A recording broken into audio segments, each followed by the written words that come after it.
All right, we are live. Welcome to Knives, Guns, and Gear Chat, episode 12. Got myself and Hancock Brewer here so far, and Andrew from 555 Gear will be joining us shortly. Say hello, Hancock. Well, hello, Hancock. Nice.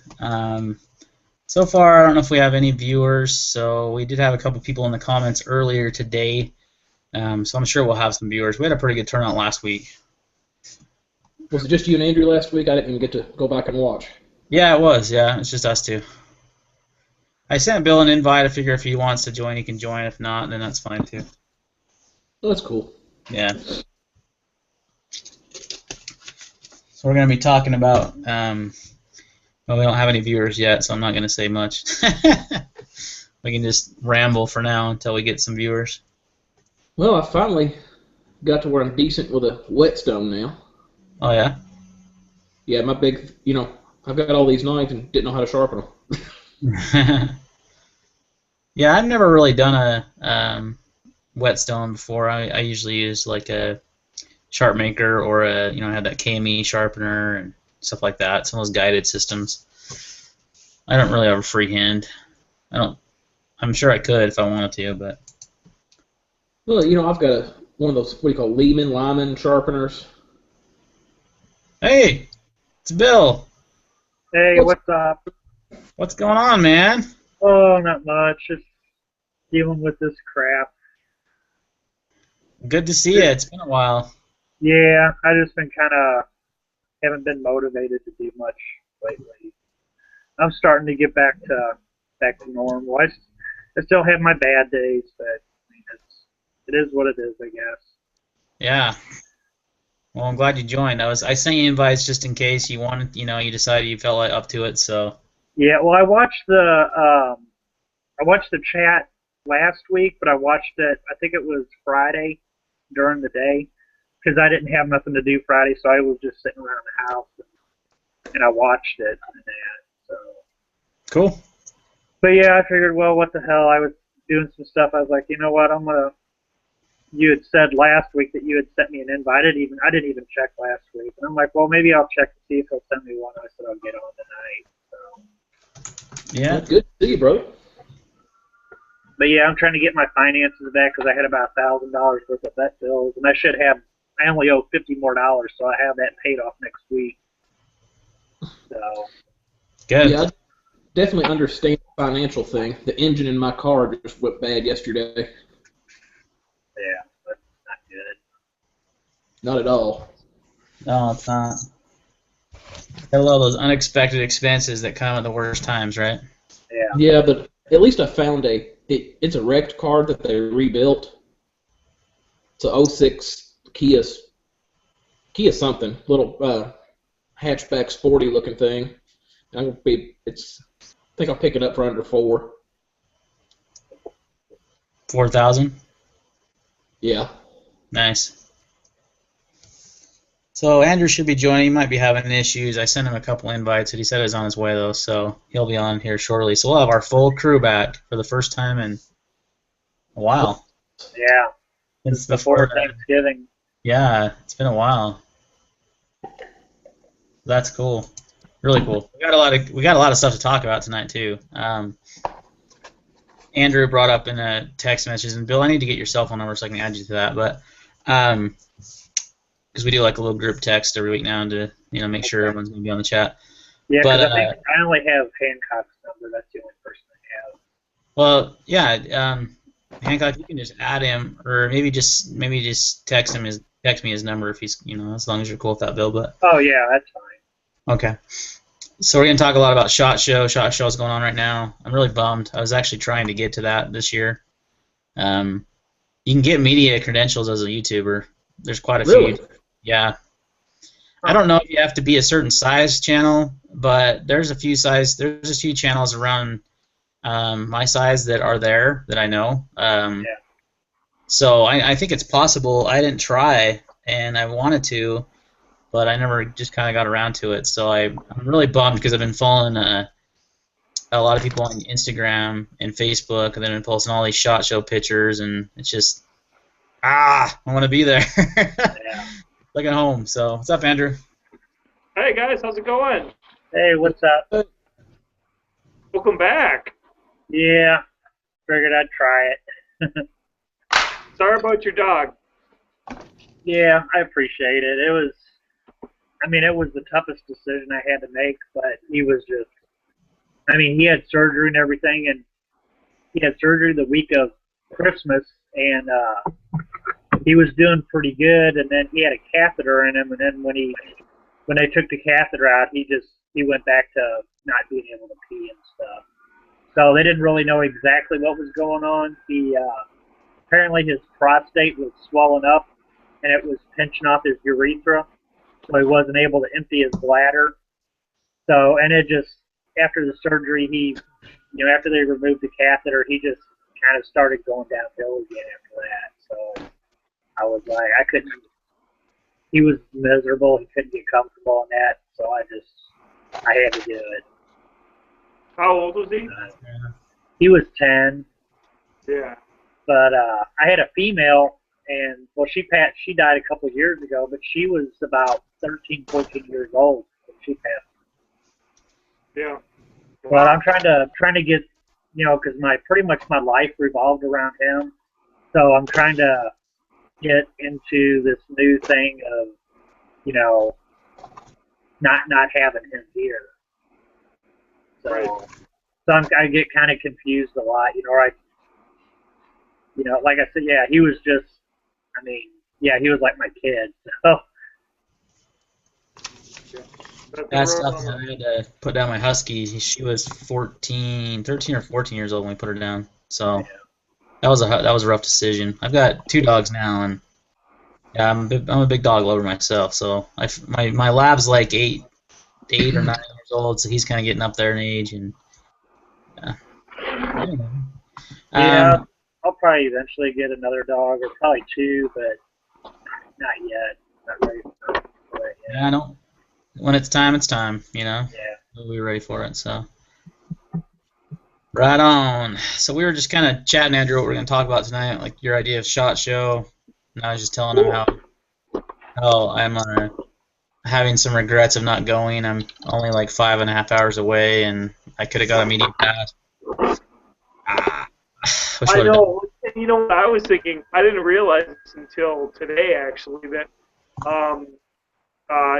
I would have been interested in going last year, but I didn't feel like I knew people well enough to, like, I didn't want to go there and just, like, completely fly solo, but, like, we could have totally gone together. Like, that would have been a lot of fun, I think. Like, yeah. Take team, there's a lot of YouTube channels, guys I've been talking with in the last year that, I'm seriously thinking of trying to make it work for next year because I think it'd be fun. I'm going to go next year. I'm not going to let anything come my way next year. It's not far for me.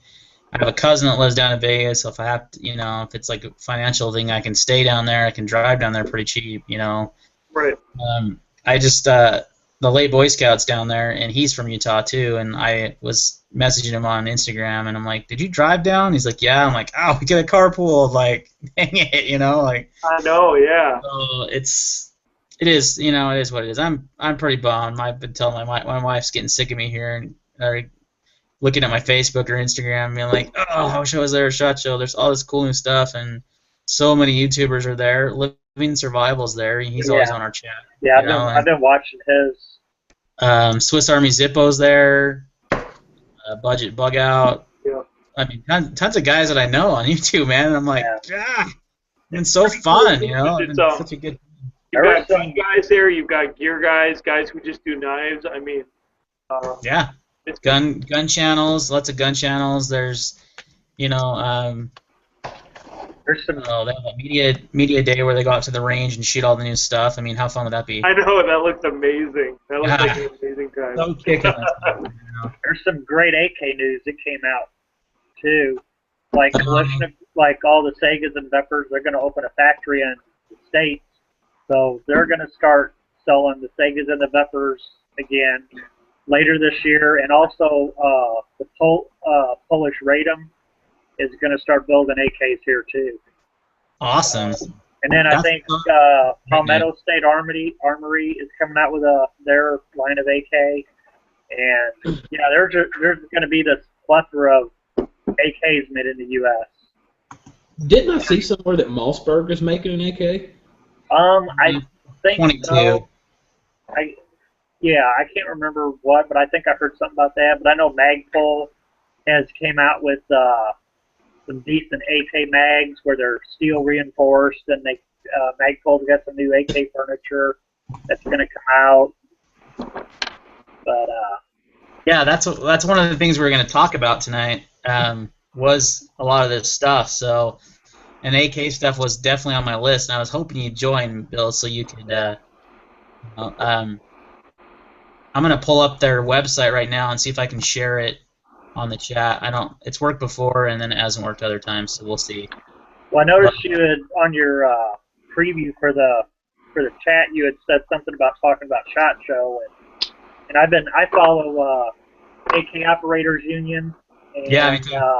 then a few other Rifle Dynamics and stuff like that, and AK Union, they're the ones I heard first where they said Kalashnikov Concern is opening a factory here in the States, and I'm like, oh, hell yeah.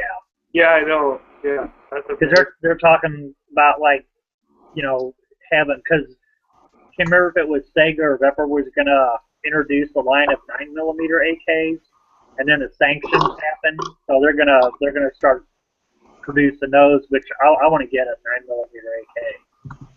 Yeah, that'd be awesome. That'd be high on the list. I thought about building one. There's a video by Ginsboy 2003 that he did one, but it involved a lot of machining and welding, and I don't have all that equipment to do it. So I was like, well, hell, I'll just buy a commercial one. All right, I'm going to try to share this right now. Tell me if it works for you guys, and those guys that are in the chat, let me know if you guys can see it. What the heck? I'll try to screen share. There we go. See if this works. So this is some of the new Magpul stuff. Can you guys see that? Yeah, totally. That works. I'm just curious to see how it looks. I don't know how it looks on their end, but we've got this new stock. This is Okay, there it is. This is like the fixed stock. This first one here, that's a fixed stock. But what I was really stoked about, and there's the magazines you were talking about. They have a reinforced steel right there on the lip is a reinforced steel now. Versus I have two of the old ones that are just plastic, which you know what, they're fine. I mean, I haven't had any problems with them, but I know people tested them. This is a cool new product. They've got a 60-round magazine coming out for the AR, little drum. That's pretty sweet. Awesome. These were all just announced at SHOT Show. This is the AK handguard, the AK 7447 MOE handguard.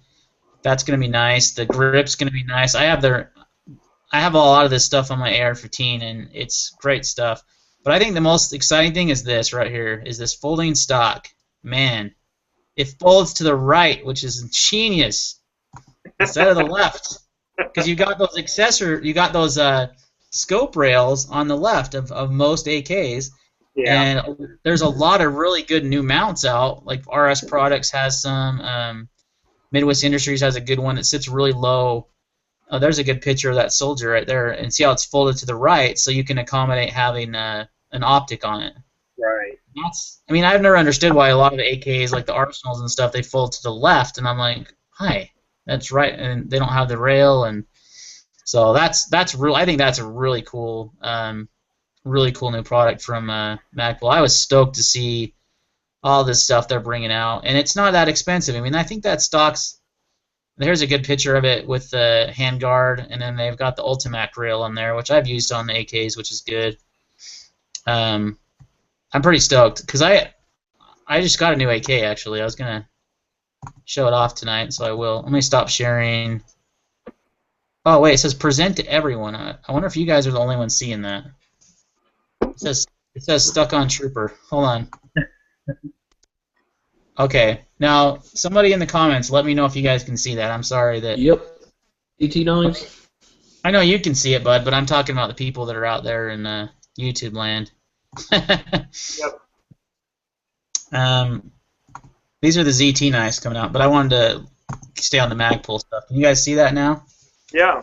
Yeah, it looks really nice. Hopefully the commenters will pipe in. Otherwise, they're Something's like right. sitting there talking about it and they can't see it and they look stupid.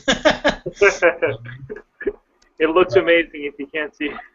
Oh, I can see. Okay, now I can see the knives on my side. So I don't think I was sharing. Not yet, still the same. That's weird. That must be on your end because I can see the knives. But anyway, we'll talk about the ZT here in a second. But let me stop sharing for a second and pull out my AK. No, okay, there's my picture.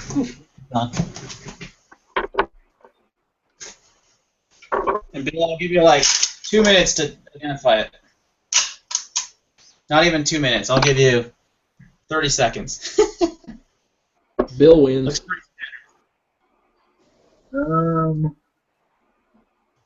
It's going to everybody's other faces. I can't see it now. Oh, is it? I don't know why it's doing that. Let me try clicking. I clicked on my face to see if. I think usually whoever starts talking, it switches to them. Yeah. So everybody be quiet. I just got that, baby. Yeah, it's kind of shadowy. I'm trying to look at the. Well, I'll just tell you, it's an NPAP. Okay, that's what I was looking Yeah. for. I was figuring it was an NPAP or an OPAP, and the OPAPs have the RPK type receiver with the bulge trunnion, and that's what I was looking for. Yeah. So I just got that. And another topic I want to talk about tonight, and this sounds like a good time, is the whole SIG brace deal. Mm-hmm. Yeah. With the new ATF letter. I mean, there's been quite a few videos on YouTube. I was going to do one, but I never did. I seen that coming. Yeah, I did too, and unfortunately I bought one. And I had it on my AK pistol, my Hugo M92. So, and I'll tell you right now, even with that brace, I would still prefer a rifle versus that pistol. I mean, even with that brace, the brace made it nice. A lot better than shooting the pistol without the brace, I'll tell you that much. Yeah. But even with that brace, it was still like a little short, and like I still like I had probably that much space when that rifle recoiled that it was about to hit me in the face every time. You know what I mean? And it was that close. I mean, it was like, it was like I almost got hit with that receiver over and over. So like it wasn't that. It was better with the brace, but as soon as that came out, I was like, all right, I'm gonna sell my pistol and get an NPAP. That's what I should have bought in the first place, and just call it good. So I ended up selling the pistol with the brace, and bought the NPAP. So.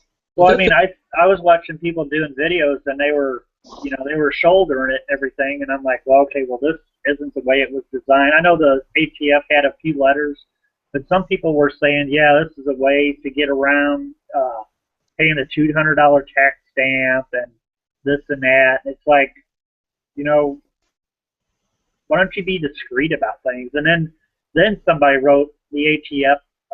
This was going around maybe a month ago, where some guy wrote the ATF and said, can't I just use the SIG brace and get around the $200 tax stamp, for an SPR?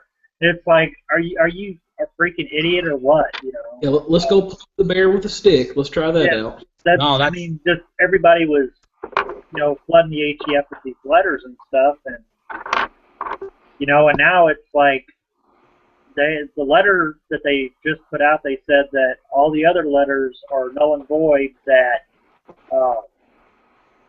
if basically if you get caught shouldering it, it's technically, it's an SBR. If you don't have the tax stamp, then you get caught, then you're screwed. It's crazy. Is some, and even at SHOT Show, because this just came out, so a lot of these vendors at SHOT Show are showing AK pistols with those braces. They're showing AR pistols with those braces already installed, and I'm just like, it's a nightmare. Like, you're not gonna be able to sell those, and if you do, you gotta be careful. I forgot who it was, what video I showed, but they stopped at the SIG booth, and their SIG is selling, the AK pistols with the brace. Yeah, I mean, SIG came out with the original brace, right? The SB-15. Yeah. And Century Arms produced the SB-47. That's what I had. And I had that. It has a letter in there saying, it's filter it, and then they're going to change their mind. That's the joke of the ATF, is that they can just change their mind where the heck they want to and make the rules up as they go. And Right. it's the whole thing is just a joke. I mean, the whole SBR thing's a joke, and all that tax stamp crap is just a way for the government to make money and try to discourage shooters from. What's the difference between having a short barrel rifle and a long barreled rifle? It's no different. Same thing with the silencers. Silencers. There's it. To me, it's like a lot of people like to hunt with silencers. If you have a silencer on your pistol, if you have a home invasion and you do have to shoot it, then you don't blow everybody's eardrums out of the house. You have to use it, and it's just a bunch of BS. Well, silencers are excellent for hunting too. Like that's the thing is a lot of small game, you can have a lot more success with the silencer. Right.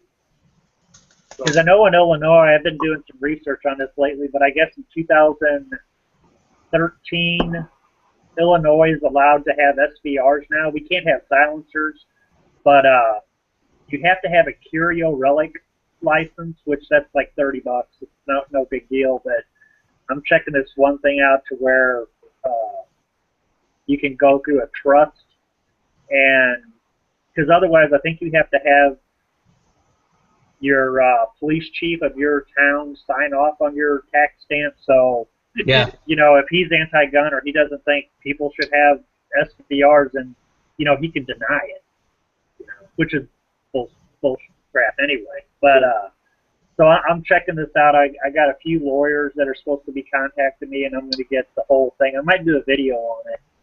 Because I was watching a chat last week, and there was people saying, "Oh, you can't have no NFA items in Illinois," and I'm like, "Yeah," and I was commenting, I'm like, "Yeah, you can have SBRs in Illinois," and they kept saying it. I'm like, "No," I said, "You can have SBRs in Illinois. You got to have a curio relic license, and you do your tax stamp and everything." I said the best way to do it, it seems, is like go through a trust, through a lawyer.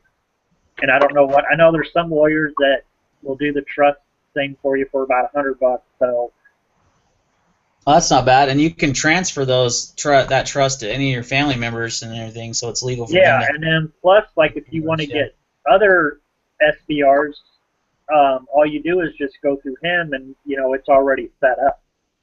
You don't really have to go through that whole process. Yeah, if you're gonna do it, that's the way to do it, I think. Especially if you plan on having more than one, and having suppressors and the whole 9 yards, you can do all that through them. So. Because there's some AKs that I'd love to have, like some of the Crink style with the triangle holder, and I know the Romanian Dracos, the original Dracos when they came from Romania, they don't have a stock on them, but they're AIMRs, and basically they have this side folding kind of, it's like a tube, and then just like a little buttstock.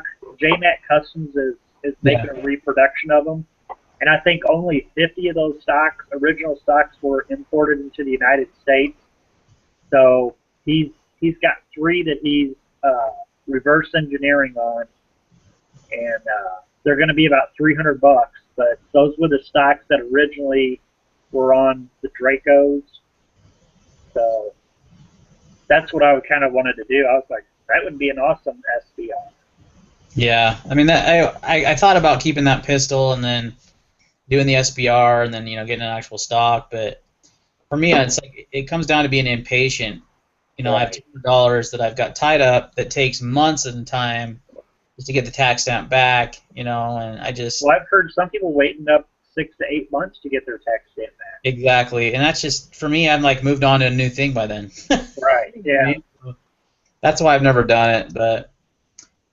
Same reason I've never got a silencer. A buddy of mine, he bought a silencer for his SR-22, and it took him 7 months to get his stamp back.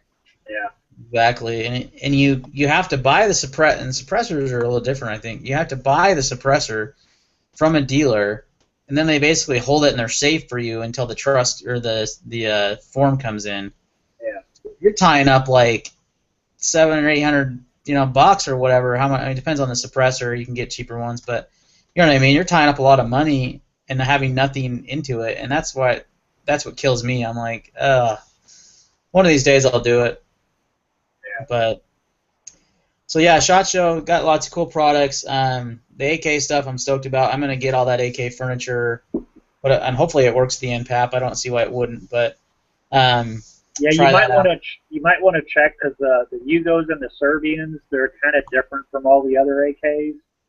So you might want to check into that because I know they were supposed to be making some specific stuff for the Serbian and the Yugo stuff, like the M70s and the NPAPs, OPAPs, stuff like that.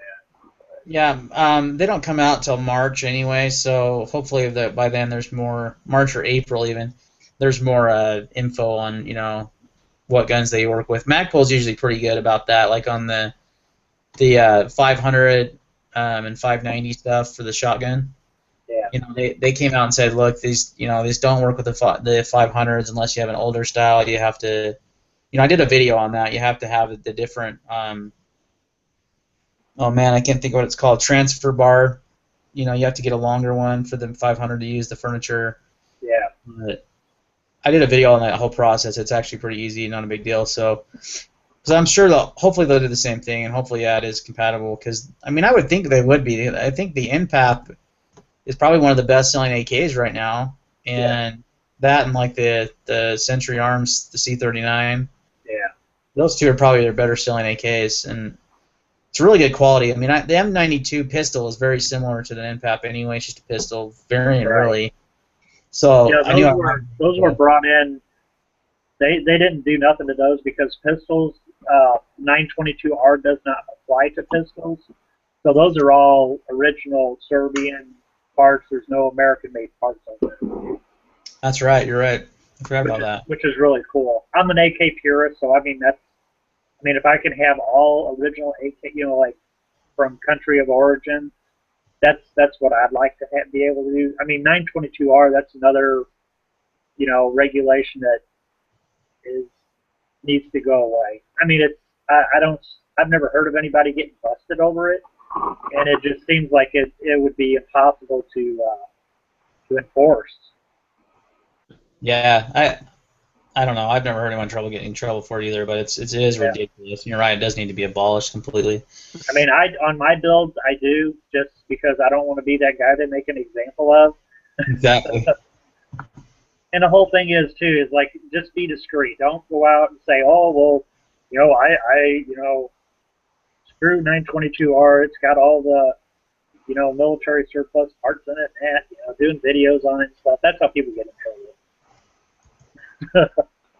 That's for sure. You're talking law needs to be abolished.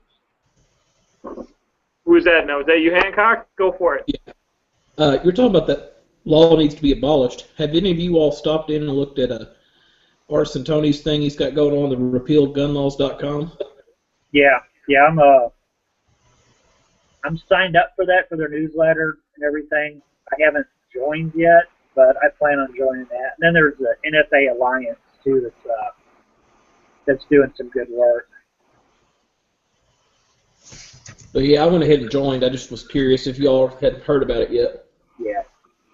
Yeah, I signed up right after Tony, you know, did that first video about it.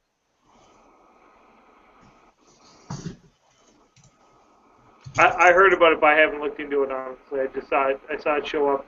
I don't know exactly where, maybe an RSS feed or something, but yeah, Artisan Tony is his YouTube channel, and then he's got another YouTube channel that he just set up in the past couple of weeks. That's repealedgunlaws.com, and then he's got a Facebook page too. So, and it's new, so they're just kind of getting started on everything. They're trying to figure out, you know, what they want to, you know, work on first, and but it's basically, you know, to get rid of the NFA stuff and, you know, the 922R and stuff like that. Sounds good. Holy moly, what the avalanche. Ice maker. Sorry, guys. That was a little loud. Speaking of that, I'm gonna go grab a soda. I'll be right back. Well, beans. Did you see that Magpul's also making mags for Glocks now? Yeah, I did see that. That was another thing I was going to show on that their website when I was sharing, but I forgot. I think that'll Those be pretty cool. That'll be cheap. $15.99. Yeah, they're cheap, and they're going to sell like hotcakes, man. Yeah, that's awesome. So speaking of guns, I mean, we're kind of sticking on that topic for the SHOT Show, and I'm trying to find a picture of it. But Caltech has released, well, I'm gonna get my email to find it, but they have a new Sub 2000 coming out, like a version 2 or Gen 2. Yeah. Caltech Sub 2000. That's cool. Did you see how cool that looked? It has the built-in rail. It's like really slim, and Yeah. they finally fixed the front sight. The front sight on those things used to be this like plastic, red plastic, like I don't even know what to call it, sight blade, I guess. Yeah. And Right. when I had mine, I was shooting at the range, and I'd only had the gun for like a week or two, and that sight went flying down the range. I had like no front sight. I'm like, awesome. And back then there was no way to mount a rail. I mean, they didn't have the rail out yet. They didn't have anything. So it was kind of like I ended up rigging some rail on there and doing all kinds of stuff to the gun, and I ended up selling it. But I was pretty excited to see that, and they are also releasing it in not just Glock and Beretta, but I believe they're doing Springfield XD magazines and Smith & Wesson M&P. They have plans to do that, but it seems like Caltech always has plans. Yeah. But doesn't follow through. Like they take forever to get things done, And so I was like, I want to be excited about it, and I was really cool, and I'm like, man, that is awesome. Okay, it is on my Gmail. Hold on a second, I'm gonna find this. I've got it in my email. Yeah. It's really cool looking. But I also have like on paper all the improvements look like real improvements. I mean, I read the press release or whatever about it. I mean, I never was interested in it because of all the stupid stuff like your story. Or just in general, Caltechs have always. If I'm going to spend money on a firearm, I'm going to buy one that is from a maker that's pretty reliable. But hopefully it's a real improvement. I mean, that would be great. Well, they have really innovative designs, and they really, really do. And it's like they just can't seem to quality control. Yeah, quality. Yeah. And just like produce them quick enough. There's such a high demand, and then people start selling them on the secondary market for ridiculous. Like the KSG was selling for over $1,000. Well, look at the PMR30 still. They're still going outrageous. I've got an FFL local to me. He's got some kind of hookup with Caltech, man. He's always got those in stock. I've handled one of those like a bunch of times now, and I haven't bought one, but I've been tempted to buy one. But 22 mag ammo is impossible to find, so that's why I haven't bought one. Oh yeah, I can never find it around here. It's never anywhere. The long rifles, but we can get the 22 mag here pretty easy. How much is it? Is it pretty? That's another thing I see. And when I did find it, it was stupid expensive. It was like more than 9mm. Wow. Yeah, it's high. It's like $15 to $17 a box. Yeah, I mean it used to be like not much more than buying 22 long rifles. So yeah, it's kind of ridiculous. All right, let's see. Found this link. This time I'm going to share it, and it's going to work for everyone. I hope. Let's find out though. I've noticed when I'm in this this mode, it like slows my computer down like dramatically. It's weird. Yeah, you're definitely talking in slow-mo right now. Yeah, you're kind of lagging. I can tell, and my computer's lagging. Like I don't know if it's because I'm trying to be on the web looking at this stuff, and then also be on the chat. Yeah. All right, let's try this again. Screen share. And I'm going to do that screen share. Okay, and then as I learned last time, I've got to go back into my thing and present to everyone. Which is really stupid, Google. Come on. Okay, you're screen sharing and preparing to everyone, so hopefully everyone can see this now. But Yep. oh, that's nice. I got an ad. This nice ad. Okay, there's a picture of it. Yeah. It's really actually improved dramatically. I mean, the Oh, you know stock. what? I seen Fire Mountain Outdoors did a little bit of about a 2-minute video on these. They are Yeah, pretty nice. exactly. That's where I saw. That's actually where I first saw it, was on their video. Yeah. Okay, now I can look and see it on my other screen, and it is working. Sweet. So everyone can see that. Nice. Someone said, "Oh, really expensive." I see. So yeah, I think it looks sweet, and this is a great idea, man. You know, I'm always been a fan of pistol caliber carbines. The fact that it can take similar magazines to your pistol, and that it can fold in half makes it a pretty awesome little weapon. You know. Now those take Glock mags, right? I think I was saying while you were gone, they do Glock, they do Beretta in '92, and then they have a Smith and Wesson model, like an older. I can't remember the name of the gun. But these new ones, they're making in Glock, Smith and Wesson M&P mags, and what's the other one? The Springfield XD. So they're actually branching out to more common pistols now, which is really cool. You can see here. This is the this is the CMR 30, which was supposedly shipping now, and that's the carbine version of the PMR 30, which looks really cool. But again, there's no 22 Magnum ammo. I think they missed their time, man. And like they could have brought this out like 2 years ago when they first announced it, and there was a lot of 22 mag ammo out there, but now there's not. So it's kind of like, cool, a gun I can't shoot because there's no ammo, you know? I mean, it's kind of ridiculous, really, when you think about it, why there's no 22 mag ammo. It's hard to find the 22 long rifle, which I don't have problems finding anymore, but, you know, still people are really having problems with that. I haven't really seen it too much around here. That's why I haven't bought anything that shoots 22 yet. Another cool one. Yeah, we should. Go ahead, Andrew. It's been missing here in Iowa too. Yeah, I have to buy it online. I can't find it locally but I have a Cabela's close to me, and I just have it shipped to store, and they have it all the time. I mean, I can't believe how often they get it. Yeah, Cabela's does have that. Okay, go ahead, Andrew. So some of the guns that I thought were cool, Glock 40, the 10 millimeter 6-inch long slide with the red dot sight and all that on it. Yeah, that's pretty badass. Cool. CZ's got a sweet gun coming out that is going to be a really big seller, I think. It's a 9mm pistol, but it's like a here it is. Well, this is the SBR version. Let me share this with you guys. This is one I'm really excited for, but they're bringing it out in a non-SBR version too. Let's see here. Oh yeah, I want that.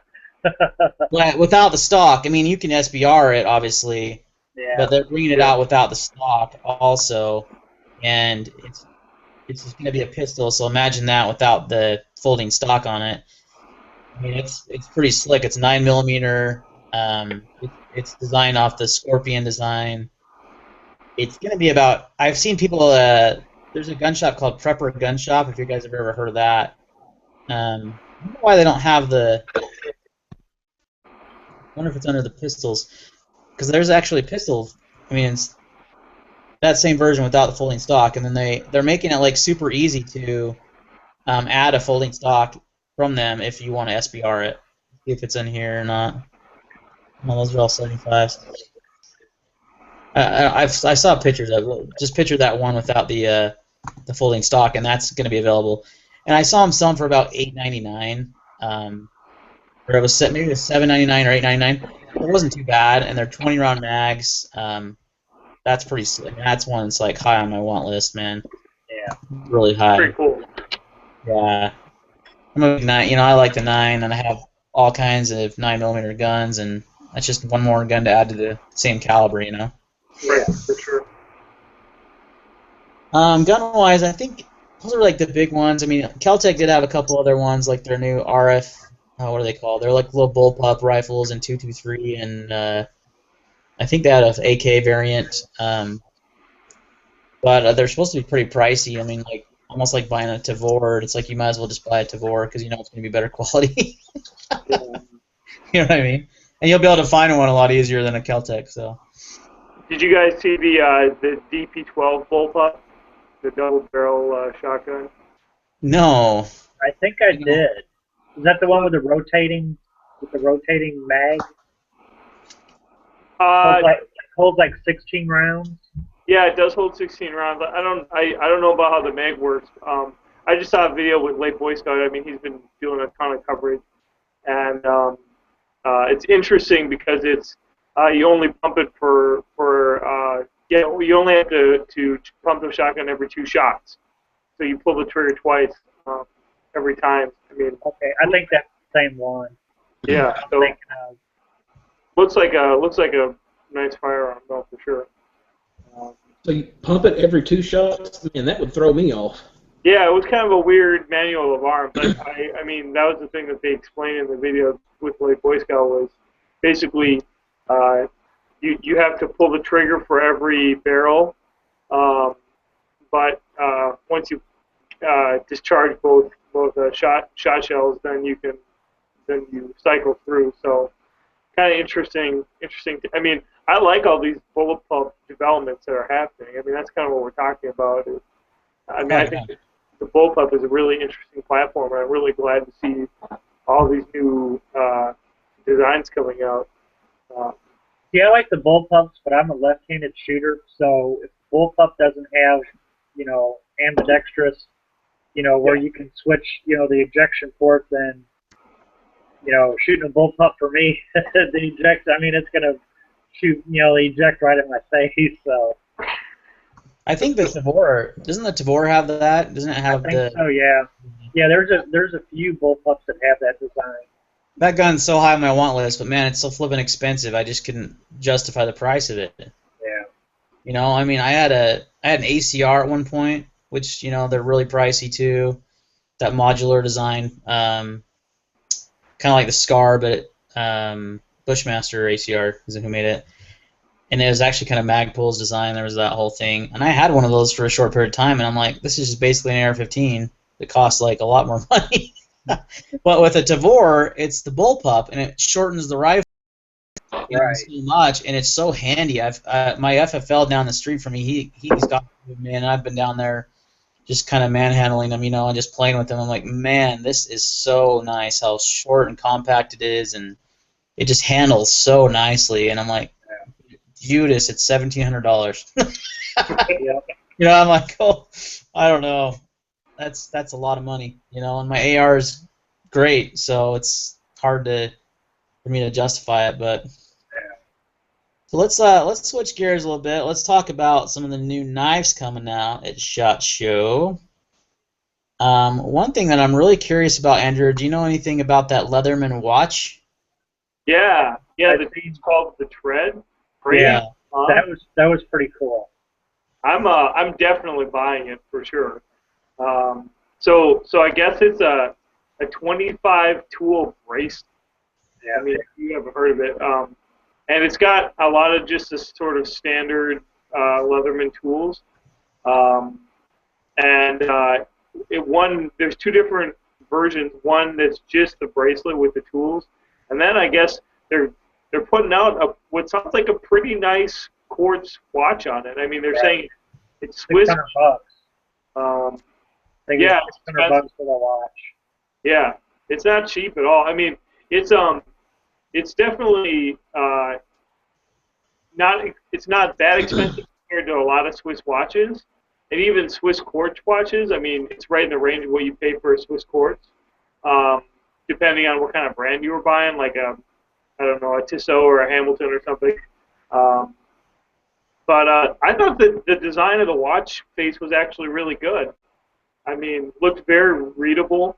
I mean, my big concern is it's a stainless steel tool, So it's going to be crazy heavy, I think. I mean, I don't understand. I don't know how they're going to make it lightweight. I was sort of hoping it was going to be titanium when I first saw it, because I don't know if you guys worn heavy watches or like heavy leather bracelets or anything before. Yeah. I mean, it's like not comfortable at all. They call it the tread. Is that what you're saying? Yeah, that's right. Yeah. I couldn't remember the name of it. I just was. Oh, here's the watch. Let me show you. I think that's the watch. I think Living Survival did a video on it. Oh, did it? Yeah, yeah, that's who did it. Yeah, here's like a picture of it. It's I can't get that to go any smaller, and I'm not gonna be able to share that whole thing with you. Maybe that's a bad one to show. Yeah, I agree, Andrew. The watch doesn't look bad. It actually looks kind of nice. I could see people buying the bracelet more, but then again, it's still flipping. I can imagine that being really heavy. You know? I mean, it's not really pretty either. Like, that's the thing is, I almost like, I almost could have, like, my first thought when I saw it was like, oh, there's going to be an aftermarket for, like, leather sheaths for those things, so that it just looks like a leather bracelet. Because, like, all those multi-tools are going to poke into your arm if it's, I mean, depending on how it's moving around, I don't know. I mean, maybe not. Maybe they're, like, seated really well in the links or something, but it's very novel. It's a very new concept. So I don't want to, like, come out and say, oh, I think it's stupid, but, like, it's definitely a solution for a problem I was never thinking of, you know? Yeah, I'm kind of I want to check it out. There's the watch. You guys should be able to see it. So it's actually a pretty good looking watch face. I agree. You said it's gonna be $600. Did I hear someone say that? Yeah, I think he said like around $600 for the watch, and then just a little bit over $200 for just a bracelet. Jeez, that's pricey. You think it would be titanium for that much money? Yeah. I mean, I'm with you, Andrew. That titanium would be sweet in that. That'd be so cool. But stainless steel, that's gonna be a brick on your arm, man. I mean. Yeah, and I mean, I've had a lot of watches with metal bracelets, and I think the link design on it isn't bad, but there's not going to be a lot of side-to-side play with the way that those tools are set up, which is one of the main factors for comfort, in my opinion.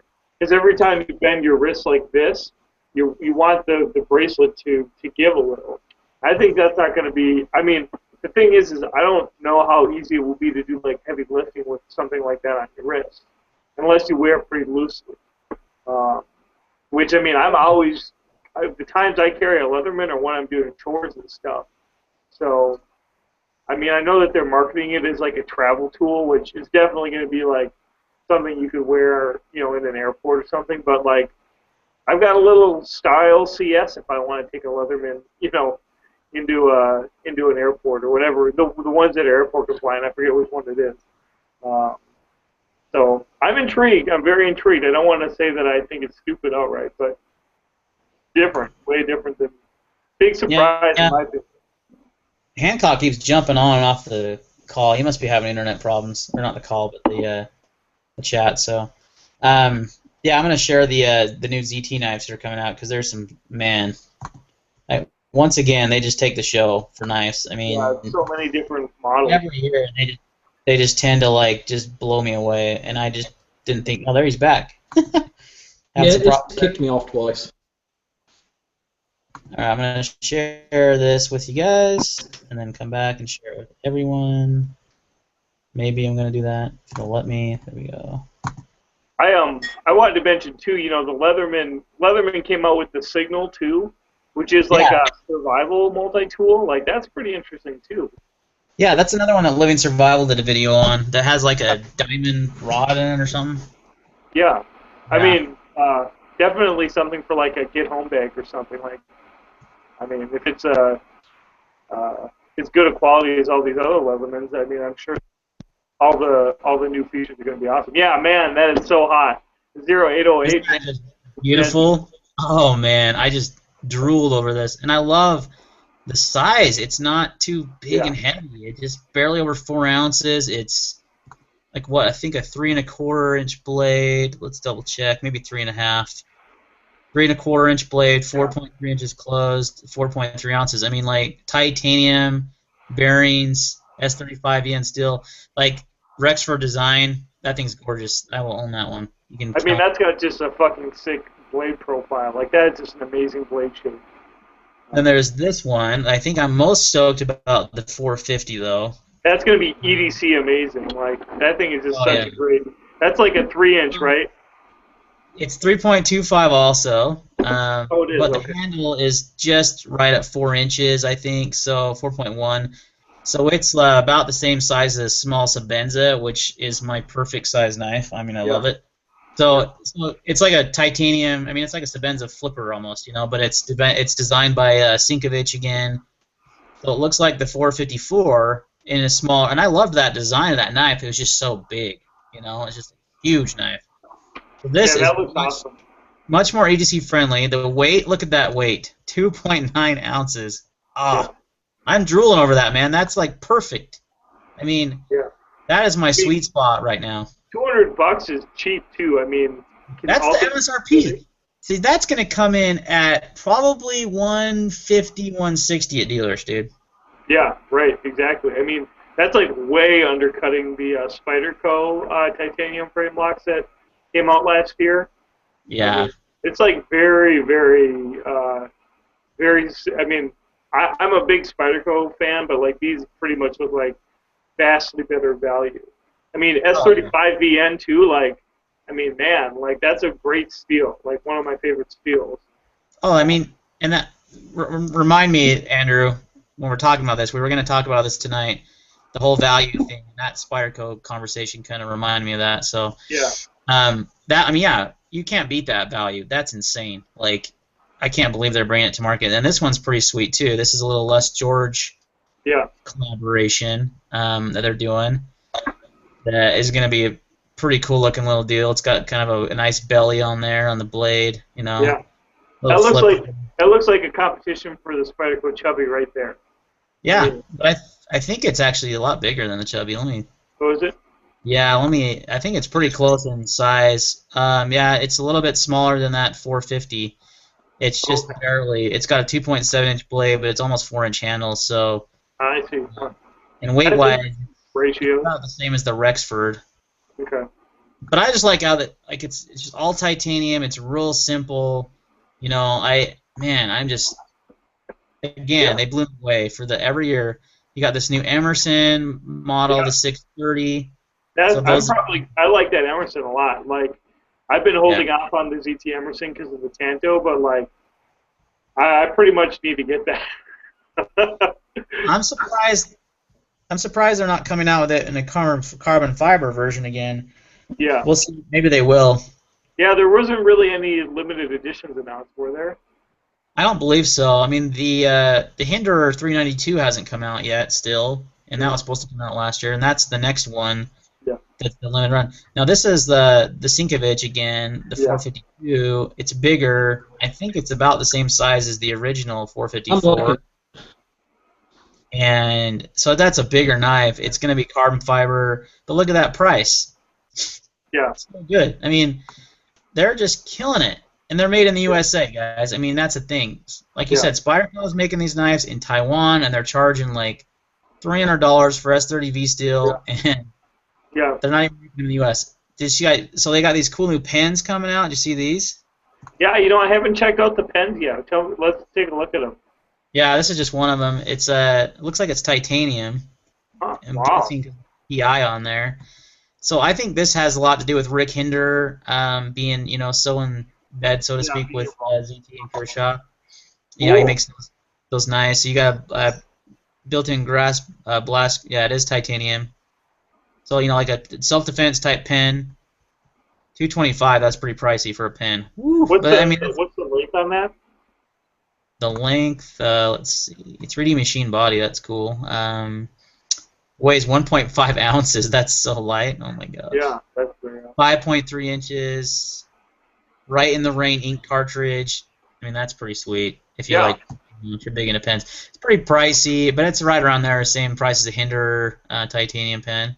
Yeah. Yes, and these ones are not titanium. Let's see. This might be the the less expensive version. There's one Kershaw thing that I want to show too. 125, so that's not as bad. I'm guessing that's aluminum. So that's cool. I mean, they've never done anything like that before. That's an attractive pen. I like that. Yeah, it looks good, and it's kind of a new thing they're doing. I don't think there's anything else new. There's the new limited. That's not out yet. That's supposed to be out a while ago. Yeah, Kershaw though. Let's see here.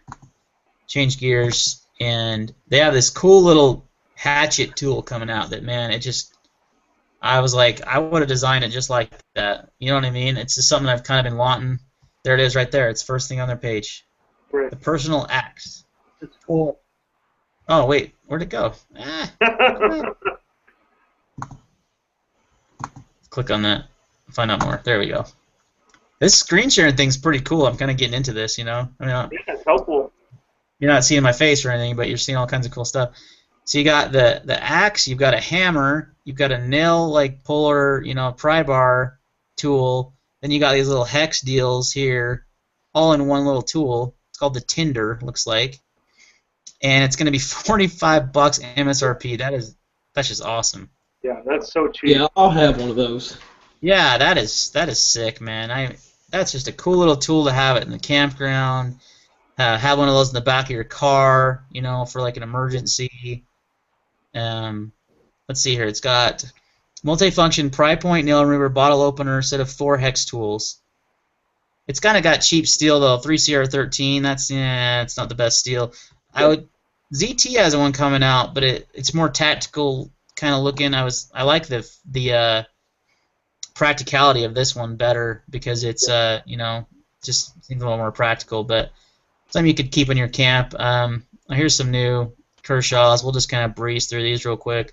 Then I didn't see a ton of new budget models. Oh, that is one thing I want to talk about. The automatics. They're bringing back the autos. Yeah. It's been a few years since Kershaw has had an automatic knife. They had some pretty cool ones back in the day, and they were really high quality. And look at that. That's pretty cool. I like that little bed. But yeah, that's sick. So they're bringing back autos. They're called the Launch Series. It's gonna be like 1, 2, and 3. They're made in the U.S. That's a pretty good price. CPM 154 steel too. That's good steel, man. That's good price. I like to see them branching out from LMAX. It seems like they were so stuck on LMAX for so long, and it's nice to see those new models are going to be an S35VN, and you got CPM 154 there. Looks like a new Emerson Kershaw collab again. CQC4 KXL. You got some new shuffles. I was curious what this dude was. It's like a little sword. I don't know what that is. But they had some new U.S. models. Here they are, right here. The Link. These are all U.S.-made Kershaws, and they're all going to be like $50, man, and they're made in the U.S. Yeah, they look really good. That one is kind of like, almost like a straight razor type, has the kind of... That's a good-looking blade profile. I like the handle design. Oh, I think this is a Hinderer design. Could be wrong on that. Maybe not. Doesn't say anymore about it. 420C stainless steel, though, or HC. Okay, that's a big difference. That HC there is a lot different than 420C. That's actually a pretty decent steel. It's not the best, but for the money, that's pretty good, man. And if that model's successful, I'm sure they'll come out with better steels too, like they did with the Blur and a lot of other models. Yeah, I could see that. So they have the Link. So they have like these look like they're like FRN or is this G10? You wonder. I don't know. That's pretty cool. It's got a nice grippy looking texture. Yeah. These are all speed safe. I haven't really seen anything from. Yeah, there's glass filter on handle. Yeah. Sorry, FRN. We'll stop sharing that for a minute and go back to the chat. I haven't really seen anything new from Spyderco. I didn't really see anything that caught my eye. I know they just recently released that stainless steel frame lock that's pretty good looking. Yeah. You know what I'm talking about? But the price, $250 for a stainless steel frame lock. I'm like, are you talking about it's like the Carpenter one? Yeah. Yeah. So that's interesting because it's all Carpenter materials, but like to me, it's still a novelty item. Like, I mean, you wouldn't buy it because it's I mean, the blade shape looks nice on it, but it's way overpriced. I mean, I thought Spyderco's releases were super weak. I mean, like, you've got the one that interested me the most was you had this really nice Bowie that was fixed blade Bowie. What else was there? Yeah, so that was the Bowie was a Bradley design, so that's cool because Bradley's obviously a cutting champion, so like kind of like he'd be a good guy to design a fixed blade Bowie. There's a Pingo that came out with a better steel. I think it was Elmax, and that was a titanium one, but it was super like had some like super ugly anodization on it, so like that was kind of stupid. I don't know. It was weak. I mean, I know Spyderco has like a late release in another show, so the real new stuff is coming out later. But Probably that was Blade. really interesting. Yeah, they're probably holding it back for Blade. Yeah, right. And ZT typically does that. Like they'll put a bunch out at SHOT Show, and then later in the year they'll introduce some new models too. So Yeah. But I got to tell you again, they I haven't seen anything from anyone else that's really like stepping up like that. You know, Benchmade had a couple new models that looked interesting, but Yeah. they had like the CRKT though. We should look at some of their new knives because they came out with some really great looking budget knives too. I haven't had a chance to see those, so let's pull it up. Maybe they have them on their website. I did see that. I think it was Late Boy Scout or someone was interviewing them at their booth. Yeah, he had a great interview with Ben. Ben, that's there's a couple different guys who basically ran through the line. But yeah, they have some more great knife makers collaborating with them, and there's one called the GSD that looks like it's really practical. It's a Leon Ma design, and there's another one called the No Time Off that looks really practical. It's got a kind of an interesting lock safety that it's a liner lock with a lock safety that looks like it's going to be a really robust knife. Yeah, I just saw. I think Lucas Burnley is doing some collaborations with them. I saw a video of him, and I really like the Quakens a lot. So that's a cool design. I don't know if it's what it is, what they're doing. I just pulled up their site. They do have them already on there. Yeah, there you go. So I mean, a Terzola is really cool. I'm not a huge fan of the scale on the Terzola, but the blade shape is definitely classic Terzola, and that's unusual to find one at that price. This is the one I want, dude. I remember Aiden's daddy posted this on Instagram. Yeah. That is a custom. His custom version is so nice, and $100. Like, it'll be under $100. He's been working with Leon Ma for a long time, but that's an attractive looking. I mean, look at that sleek, nice line. I love that. I absolutely love it. Very, very clean. Great blade shape. I mean, I like the spear point kind of style. It's very attractive. AS 8 steel though. What the flip? yeah, that's a bummer. That's cost cutting right there. It's not. I mean, but for the price, it's appropriate. You know what I mean?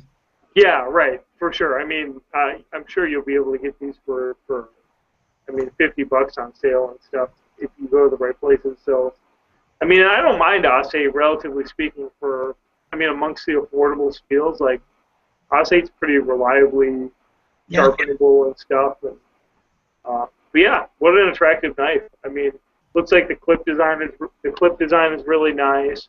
I'm sure it's on IKBS, so I'm sure that's an awesome flipper.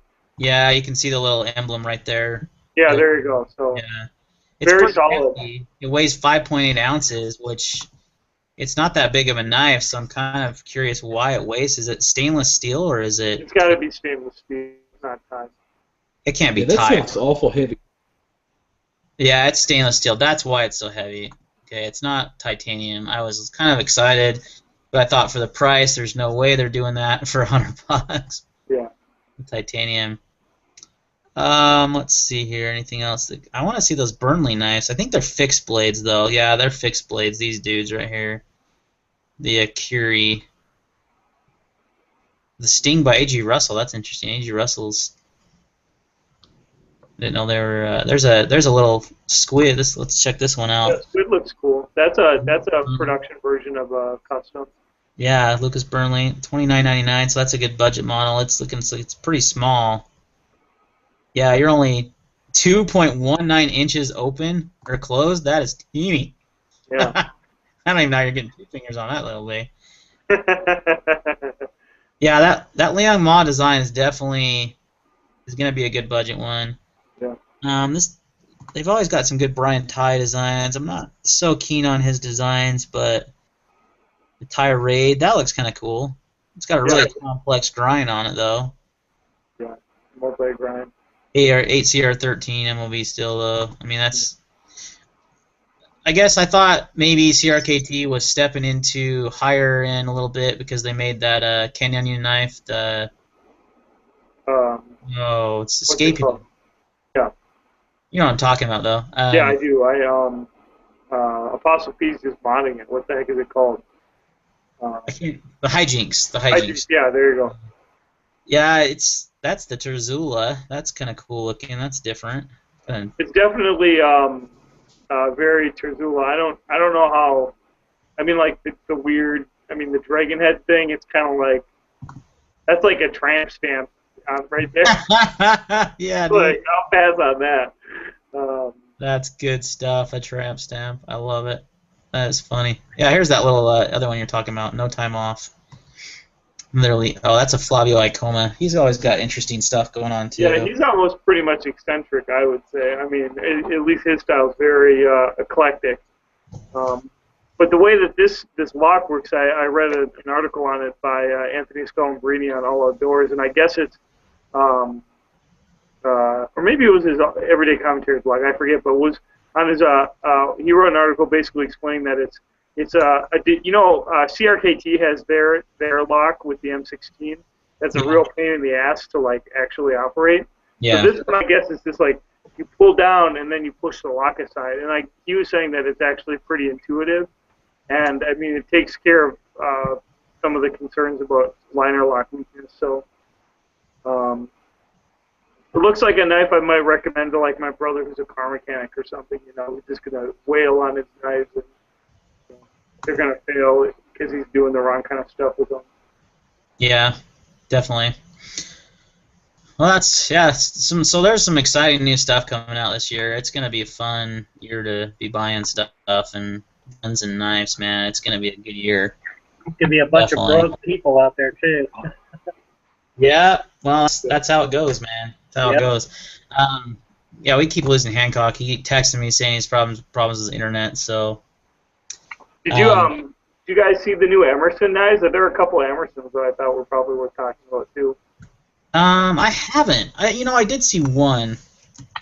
So they're coming out with their first flipper, and it's on bearings. What? Yeah, and it's even more amazing to me is it's a collaboration with Lieutenant Colonel David Grossman, who's the guy who wrote like On Combat and On Killing. They're like two of the main military psychology treatises that people read when they get into the military. So he's like a very writer. I mean, kind of like a legend. And so Ernie Emerson posted a video on his actual. Emerson Knives has their own YouTube channel now, and he posted a video basically explaining how Mr. Grossman collaborated with Emerson,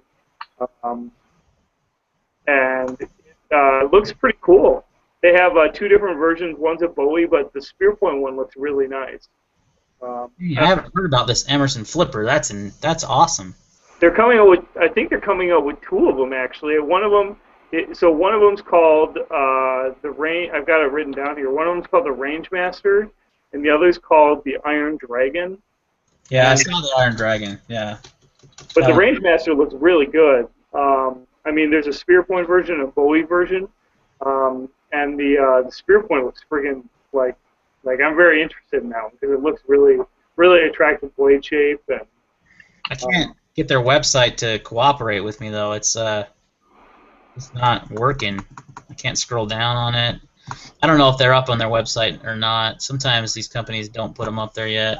Right. Emerson's website like went under an update in the last year, and it's like kind of wacky even on a desktop. It's not a great website. Yeah, I agree. Let's see here. EmersonKnives.com. SHOT Show. That's a streaming live. We don't want to do that. I don't know how that's going to even work. I'm just trying to find some images of them.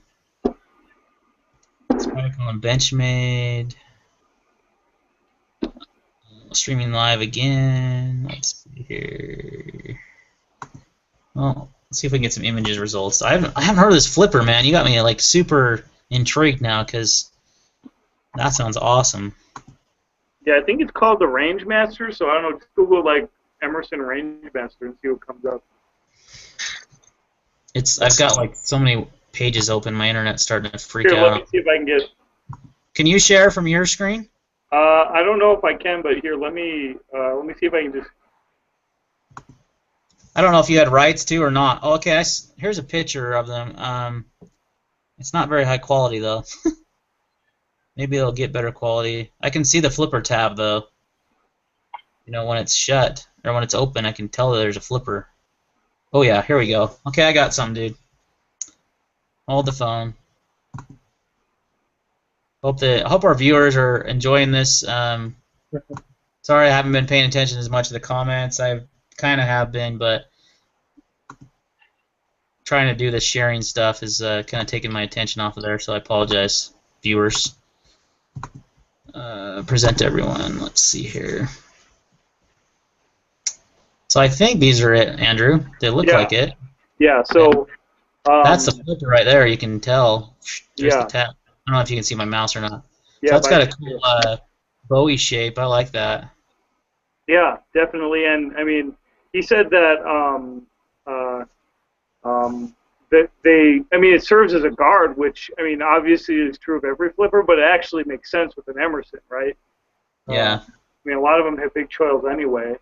But yeah, so that fixed blade, kind of spear point, or at least I don't know, the drop point with the big swedge, the second one from the right. Yeah. That's kind of very similar blade shape to the spear point that the range. There's two different blade shapes on the Emerson video, and the spear point looks really attractive. I mean, I like classic Bowie shapes, and I'm sure it'll look good, but I mean, the spear point was the one that I thought was awesome. So. Well, that's cool. So that's exciting. I mean, they've never made a flipper. I tell you, if Chris Reeve ever comes out with a flipper, I might just stop buying knives. I never knew that. I mean, I can't imagine. I would have never guessed that Emerson was doing this. I mean, I guess maybe they're getting pressure because ZT's coming out with versions of their knives with this technology. I mean, it's kind of weird to be able to buy a ZT that in some ways was compositionally more advanced than any of the Emersons, right? For less money. Yeah, for less money, right? It's like, let's see, better steel, on bearings, carbon fiber, titanium frame lock. You can't buy a frame lock Emerson for like under $500-600 if you're lucky to find one, and it's ZT. Yeah, it's a good partnership for both companies, though. I think. Yeah. I definitely think. So lots of cool stuff coming out. Okay, I only want to run for hopefully another 15 minutes, so we'll see if we can do that. Okay. One thing I want to talk about is the movie American Sniper. Have you guys seen it? I have not seen it. I want to see it. You absolutely, positively have to go see that movie. I've been reading reviews about it like crazy. I'm like, it's like gotten me very curious. Like, I mean, I'll tell you, I haven't read the book. I wanted to read the book really bad. I read Lone Survivor, saw the movie. Yeah. This one I never got around to read the book, so I'm like, okay, I'm gonna watch the movie first and maybe go back and read the book, because I've heard the book is exceptional too. But Clint Eastwood did an exceptional job directing the movie. I mean, Bradley Cooper, awesome job acting.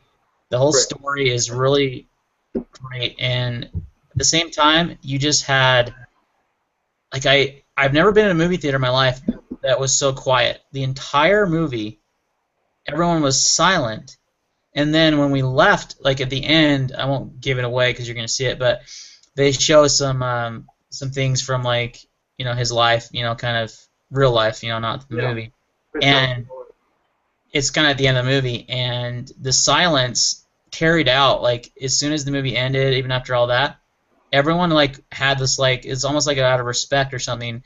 Everyone was just silent, and everyone left their theater silent, and it was like this is crazy. I've never even experienced this. It was just so powerful.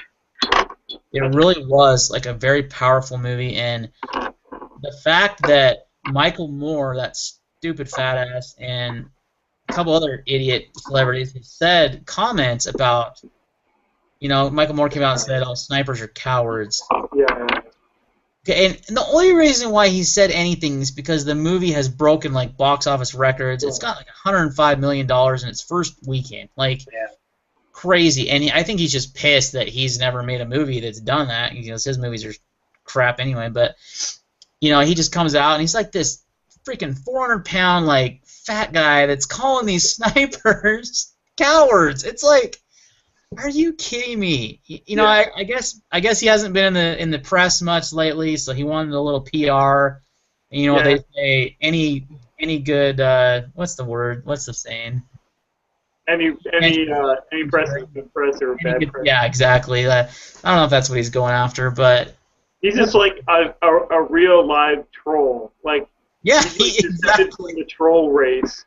Exactly, like if you thought of an internet troll, there's always internet trolls, especially being YouTubers. We know we'll get trolls on our videos, no troll in the comments. That's him in real life. That's what they look like. Like if you put internet troll in a dictionary and you saw Michael Moore, you'd be like, that's exactly what everyone, all these guys look like. He's like the richest, stupidest, most successful progressive troll there's ever been. He's royalty. He makes worth $50 million or some crazy amount. He's very wealthy, but he's a complete tool. And this guy was an American hero, man. He recorded more kills than any other sniper in the history of the U.S.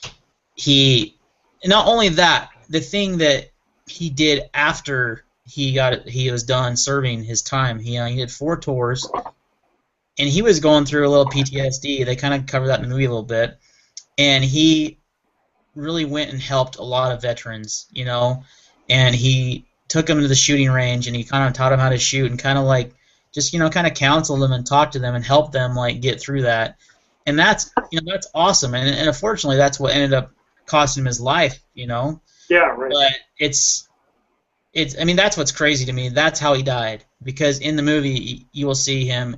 He I think it was like almost a whole tour. At least that's how it's depicted in the movie, where he wasn't actually sniping. He was going, knocking door to door with like Marines and such, like clearing houses. He wasn't just sniping from far away. Like that's why I don't understand why that. Obviously Michael Moore didn't see the movie, because that whole part, I'm like, what are you talking about? He was like in the, he was a Navy SEAL chief, I believe, and he was down and dirty with those Marines, like the grunts basically. Going to the door, clearing. Yeah, they were searching for this guy they called the Butcher, and you'll see the movie. He's like a terrorist leader, Al Qaeda or whatever. But man, the thing that really intrigues me about, like, you have to go see it, and it's powerful, and it just makes you like leave there proud to be an American and want. If I wasn't 37 years old and had 3 kids, I'd go join the military. That's gonna do that. I think that movie will, like, young kids that are, what are they gonna do with their life? I'm just out of high school. What should I do? Should I go to college? I could see that movie influencing people to join the military. Straight up, but like, it's great. It's amazing. Well, it's a great movie if it pisses off liberals. Exactly. Exactly. Yeah. One thing that I've read in a number of reviews that I think is probably worth really bringing out too, that has made me, interested in the movie on another level is, portraying PTSD in a way that is sympathetic has not really been done very effectively on a large scale in the movies. And so the idea that your Eastwood is presenting Kyle in a way that the way that that his position as a sniper affects him, and that is something that you can understand and sympathize with because he's a human being with a family. I mean, I feel like that's something that, as far as our American sensibilities go, like, there's way too. I mean, Moore's comments are a great example of how we just don't have enough respect for soldiers, and we don't have enough kind of concern as a society because we're progressive and we don't like the wars that we're involved with. That we're not taking care of them as much as we should. And I think that's one fruit of this movie that I can tell that a lot of critics are talking about that I think will be a really good thing is PTSD is a serious condition, and the people who get PTSD deserve to be treated with special care because they probably arrived at that condition because they were sacrificing themselves for the country, Right. Oh yeah, and they depicted it very well in that movie. I'll 100% agree with those reviews because they did a really good job, and I thought it was very sympathetic towards those soldiers. And they even, and I don't know, I haven't read the book. They portrayed Chris Kyle's brother in the military as well, and they kind of like crossed paths at a at an air base when he was coming in, or I think his brother was actually leaving, and you could like see on his brother that he had like issues big time. Like he was talking to him and he was like, I need to get out of this place, F this place is crazy, and you could tell his brother was like kind of broken looking, like the war had really taken its toll on him. And Chris was like the opposite. He looked very like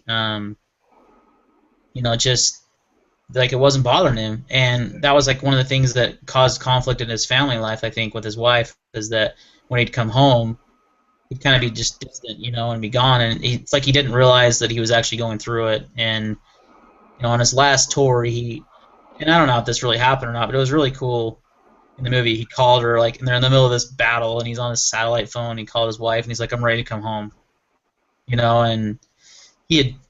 Oh man, I'm not gonna give it away. It's amazing. You got to go see that movie. I want to go see it again. It was so good. Like, I mean, I've got friends who are deployed and they're not in the intensive combat situations of a sniper or something. But if they've got family at home, I've got one guy that I know who's got a little girl at home. Like, that must be hell. I mean, every time you put yourself in harm's way, I mean, the idea of your family has got to just be on the front of your mind. And I mean, that's such a huge sacrifice. Yeah, that's one of the things his wife was, and I don't know if how true this is or if this is out of the book or just depicted in the movie, but was saying that you've got a family here, and you need to come home, and he's like, I do this to protect you, I do this to protect my family, and not just his family, but everyone in America. Like, he just had that like mentality, like, I am doing this to keep everyone safe, and the psychiatrist in the movie that he goes to after his one of his last tour, and he's saying, you've got like 160 something recorded kills. Do you have a problem with that? Like, that you've killed that many people? And he said, absolutely not. He's like, every one of those people I killed was trying to hurt a U.S. soldier. And he's like, I feel like I could meet God, my maker, and answer for every one of those. He said the thing that was the hardest thing for him was that he couldn't save everyone. Like, he lost friends in battle. He lost fellow SEALs. It's powerful. You guys got to go see it. I mean, I want to go watch it right now if I could. So. Yeah, that's a glowing review. I definitely got to see it in theater. Yeah, I mean, I haven't read the book, so I don't, I think I have a different point of view than maybe someone that has read the book, but I definitely recommend it, and it's something that will be it's very powerful. I mean, I haven't left a movie theater that like affected by a movie in a long time. That's great. That's awesome. I mean, I could honestly probably say Lone Survivor was the last one, and I would even say this movie's better than Lone Survivor. That's just my opinion, and that's one of my favorite movies. But I don't know. I just think this one was a little bit more well done than that movie. So. Yeah. That's kind of all. Oh man, we only got 3 minutes. We didn't even get to that topic. SHOT Show took over.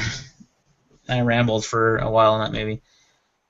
maybe next week we'll talk about, because we kind of hit it a few times in the head a little bit with ZT and bringing those knives to market at that price range, and then their competitors like Spyderco are making them overseas for $100 more. The whole value proposition with knives. We mentioned that last week. I'm afraid if we get into that conversation, we'll be here another half an hour plus. Yeah, for sure. We could cover that next week. I think that's a great idea. Let's save it for next week, and I appreciate everyone coming out and watching the chat tonight. I'm going to run down the chat who was here tonight with us. We had 50 Stitches Steel. He was over in Afghanistan. I'm sorry, that might have been Iraq. You'll have to correct me. I think it was Iraq. He was actually on the hunt for al-Zakari. That's who Chris Kyle was hunting in the movie. So he said he was actually part of that over there. Thank you for your service to our country. Ben Long 1018 was in the chat with us for a while. We had Gear Gridden 19. We had Jack of all trades, Ethan Hardy. A lot of comments tonight, man. I'm having to scroll through all these. Trunkback Jim. We had Kelly Parks, I know. And Hancock kept getting kicked out. He Trunkback Jim. I think I already said that. He sent his apologies. He kept having internet problems. So he had to tell everyone good night, and that he would try to be on this week and hopefully not have any issues. So, any ending comments, Mel Trooper? Nope. Just looking forward to the new AKs that are going to be produced in the States from Kalashnikov concerns and from Poland Radom factory. Polish barrels are going to be produced here, and the Polish barrel pistols, Kalashnikov, the Segas and the Vepers are going to be made in the States, and they're going to have 9mm AKs, and just I'm going to start saving my money for a bunch of this stuff. 9mm AKs sound awesome, man. I'm stoked for that. Yeah, I've seen some of the military ones, and they're just totally badass. Andrew, any closing comments or anything else you want to share? I just want to say thanks to all the guys from our SHOT Show who are doing a great job showing stuff. I mean, Late Boy Scout and Living Survival are two guys that I think we run into a lot on YouTube, and I've been really enjoying their work. And one other video I wanted to mention that I thought was really interesting, Mix Flip, he's a gun channel, and he did a video with Hank Strange, who's another gun guy. Yeah. And then he did a 25-minute interview with Nuttin' Fancy. And very kind of insightful perspective on what Nuttin' Fancy's doing. I know Late Boy Scout did a short video with Nuttin' Fancy that was good too. It was very good. It's like the short version, 5 minutes. But the 25-minute interview with Nuttin' Fancy was pretty interesting stuff. I'm surprised I haven't run into that guy. He's local also. He's up at Hill Air Force Base. Oh yeah. Okay. Yeah, and I've seen videos where he's been at gun stores that I've been at and at HQ, and I'm like, how have I not? Because I've run into Blade Boy Scout a few times, and Crockett 20, another one. Yeah. And I've never run into Nuttin' Fancy, so that'd be interesting. Well, when you do you'll probably be pretty obvious. The dude's huge, and he has a fanny pack, so he's probably the only guy in. Oh, I'd recognize him from a mile away, dude. Right. Yeah. I'm going to leave you guys with a little knife porn. This is one of my latest acquisitions. It's a Sabenza 21, small Sabenza 21. That's awesome. They call this the Riddled. It looks like it has bullet holes in it, and it has the reticle there. That one really spoke to me as a shooter, I've been carrying that around quite a bit. And then you probably saw this on Instagram if you follow me, but that baby I also just picked up. Wow, the, sweet. Ruger SP101. That's the Talo Wiley Clap version. It has the nicer grip inserts, and then it has the Novak sights on it. It's got way better sights than most revolvers ever. It's got a gold front bead sight, and then it's got the adjustable. Oh, I'm just flipping everyone off. The adjustable Novak sight. So it's kind of like a grail gun for me, and they're really limited production, and my FFL had one, so I had to grab it. You were showing something, Andrew? Nice job, man. What were you showing, bud? I was showing you. So I got a 47 Viper. Nice. And it's a green linen micarta. Nice. That's good looking. So yeah, I was really happy with it. That's exactly the one I wanted. And then the crown lifter, the 15. So having some fun with traditional lights still. Yeah, they're fun. I've got a ton of those Barlows coming. Hopefully by the end of the month is what they're projecting. So we'll see how that goes. We'll see Yeah, that would be awesome. which ones I get rid of. So. Yeah, keep me posted. All right. Thanks to everyone for watching, and we will see you next week.